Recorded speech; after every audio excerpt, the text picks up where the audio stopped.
is it not the case that some liberals are so anxious to allow society to develop freely and spontaneously that they wish to remove virtually all habits, customs, all pre-existing inherited moral traditions? They want a very radical criticism of society.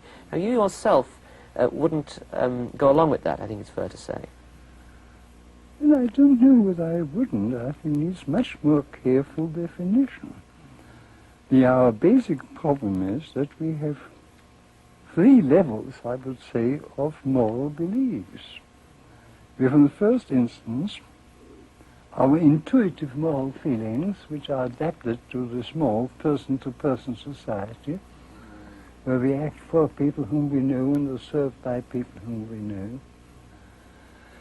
Then we have a society governed by moral traditions, which, unlike what the modern rationalists believe, are not intellectual discoveries of men who designed them, but they're the result of a process which I now prefer to describe by the biological term of group selection.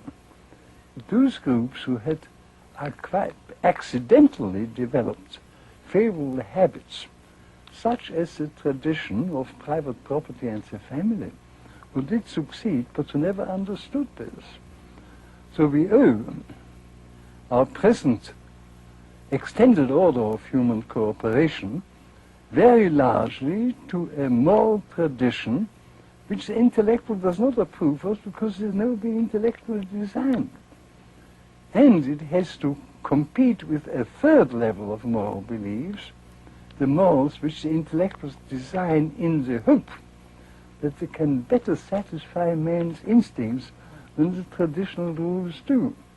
And we live in a world where three moral traditions are in constant conflict.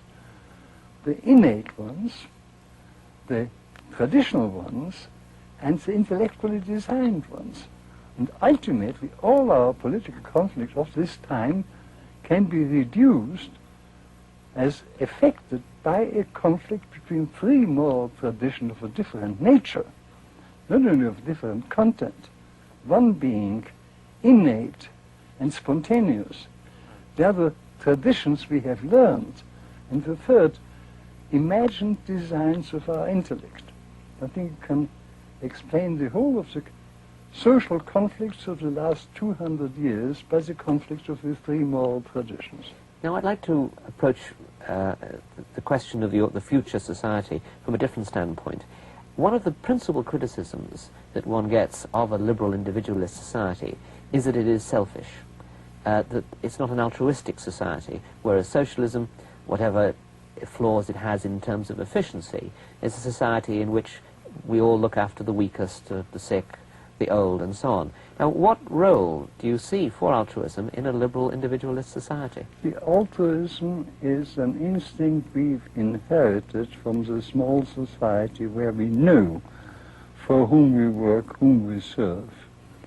When you pass from this, as I like to call it, concrete society where we are guided by what we see, to the abstract society which far transcends our range of vision, it becomes necessary that we are guided not by the knowledge of the effect of what we do, but by some abstract symbols.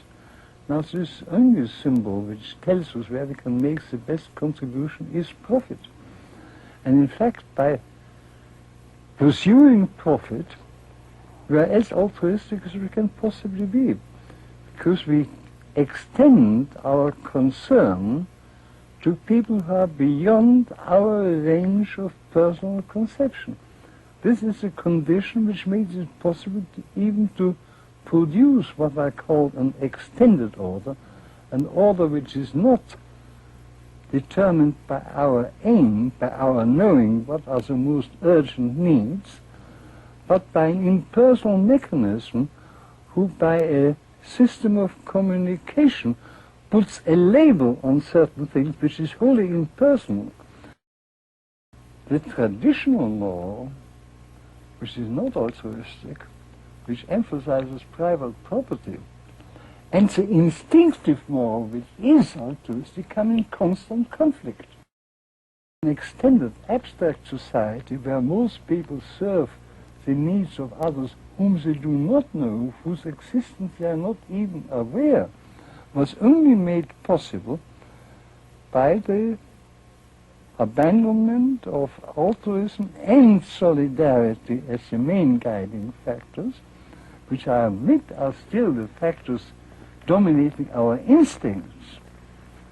And what restrains our instincts in this respect is the tradition of private property and the family, the two traditional rules of morals, which are in conflict with instincts.